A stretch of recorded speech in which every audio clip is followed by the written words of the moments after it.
වර්තමානයේ වෙනකොට අපිට දකින්න පුළුවන් මේ පෙන්සිල් පෝට්‍රේට් කලාවට ලංකාවේ බොහෝමයක් දෙනෙක් පෙළඹිලා තියෙනවා. ඉතින් ඒ විදිහට කලාව නැඹුරු වෙන එක බොහොම හොඳ ප්‍රවණතාවක්.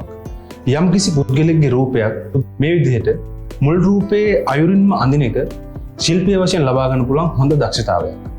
හැබැයි මේ පෝට්‍රේට් කියන්නේ සිතුවම් කලාවේ එක අංශයක් විතරයි.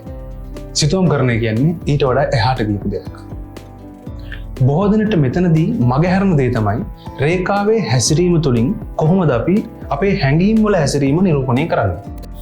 නිකම්ම තීන දෙයක් තීන විදිහටම අඳිනවට වැඩිය යම්කිසි හිතන්න දෙයක් අපේ හැඟීම් එක කලවම් කරලා ඒ චිත්‍රයට අපිට එකතු කරන්න පුළුවන් නම් මම හිතනවා අපි කරන නිර්මාණ මීට වඩා සාර්ථකව කරගන්න පුළුවන්. සිතුවම් කරණය යනු යම්කිසි ආකෘතියක රේඛා ඇඳීම නොව එහි තම හැඟීම් නිරූපණය කිරීමයි. රොබර්ට් හෙන්රි ගැන චිත්‍රශිල්පියා සිතුවම් කරණය ගැන අදහස් දැක්වුවේ. ඉතින් ඒ විදිහට අද අපේ පෝට්‍රේට් චිත්‍රයට මම තෝරගත්තේ කියාරා කියන සුරූපී හින්දි නිලියගේ පින්තූරයක්. ඒ චිත්‍රයේ තියෙන විදිහට වඳිනට වැඩිය අපි උත්සාහ කරා ටිකක් වෙනස් විදිහට ඒකට හැඟීම් කලවම් කරන්න.